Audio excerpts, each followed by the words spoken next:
Hello guys, welcome to my channel.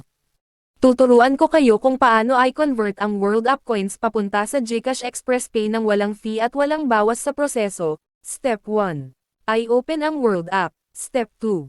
Kapag nabuksan na, pindutin ang wallet sa ibaba. Dapat may laman ito. Step 3.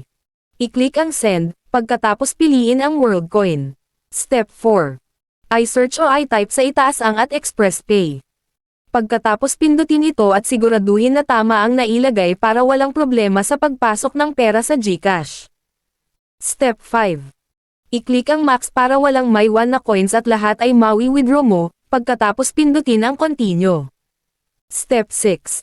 I-double check kung tama lahat ng details bago i-send, tapos i-confirm at hintayin lumabas ang processing.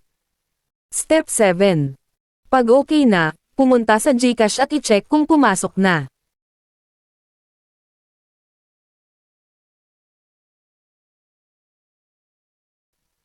Kung wala pa, kailangan lang maghintay ng 2 hanggang 5 minutes.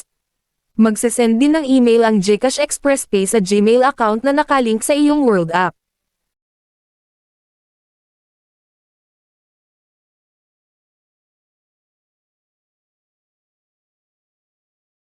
Step 8.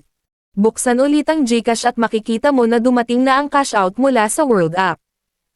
Ganun lang ka-simple, safe, mabilis, at walang bawas ang pera mo kapag ginamit si Express Pay.